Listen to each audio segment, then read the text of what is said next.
বন্দে পুরুষোত্তমম। খগেনদাস শ্রী ঠাকুরকে বলছেন, কাজের পথে সাহায্য করবার লোক পাওয়া যাক না যাক, অসুবিধা সৃষ্টি করার মতো লোকের অভাব নেই। আর বাইরে বাধার থেকে ভিতরের বাধাই বেশি। শ্রী ঠাকুর বলছেন, কথাটা ঘুরিয়ে নিয়ে সাহসে রহস্য করে বললেন, আমিও তো তাই বলি। নিজের চরিত্রের ভিতরকার যে বাধা, সে সবচাইতে বড় বাধা। বাধার কাবু হওয়ার মতো দুর্বলতা যদি আমার না থাকে, তাহলে বাধাই আমার কি করতে পারে? বাধায় যে কাবু হই, এতেই বলে দেয় যে রোগটা খুব প্রবল নয়। রোগের মতো রোগ থাকলে বাধার উপর দিয়ে তো ঠেলে ওঠে। এক ফোঁটা তেলের মধ্যে যদি এক কলসি জল ঢেলে দাও, তাহলে ওই এক ফোঁটা তেলেই এক কলসি জল ছাপিয়ে উপরে ভেসে আসে। তেলের ধর্মই হলো এমনতর।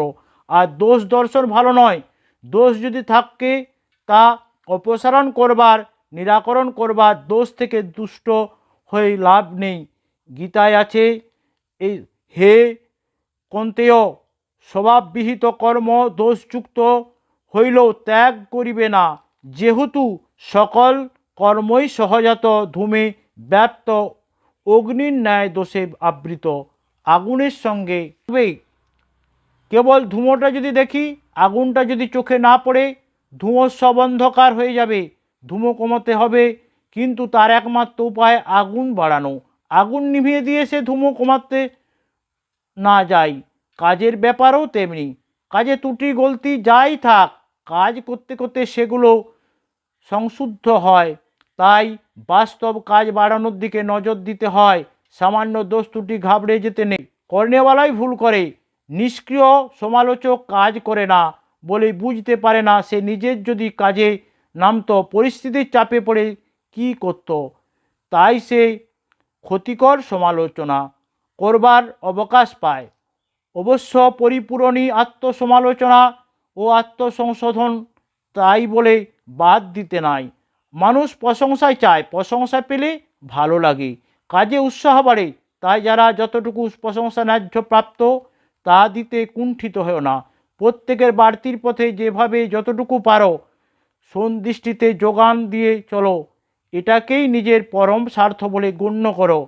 কিছু লোকের কাছ থেকে তিক্ত সমালোচনার জন্য প্রস্তুত থেকেও কেউ কোনো নিষ্ঠুর মন্তব্য করলে চটে যেও না বা দুঃখিত হও না। ভেবে দেখো তার ভিতর সত্য কিছু আছে কিনা, এবং যদি বুঝতে পারো যে নিজের কোনো ত্রুটি আছে, তাহলে তা সংশোধন করে চেষ্টা করো।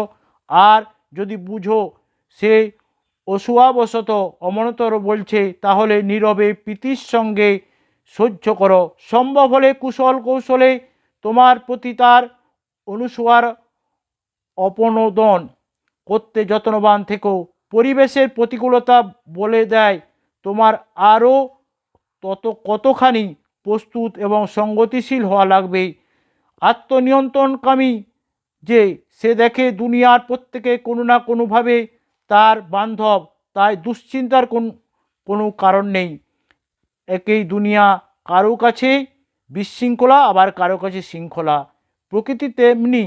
তুমি ঠিক হলে সব ঠিক হবে, দায়িত্ব সব তোমার।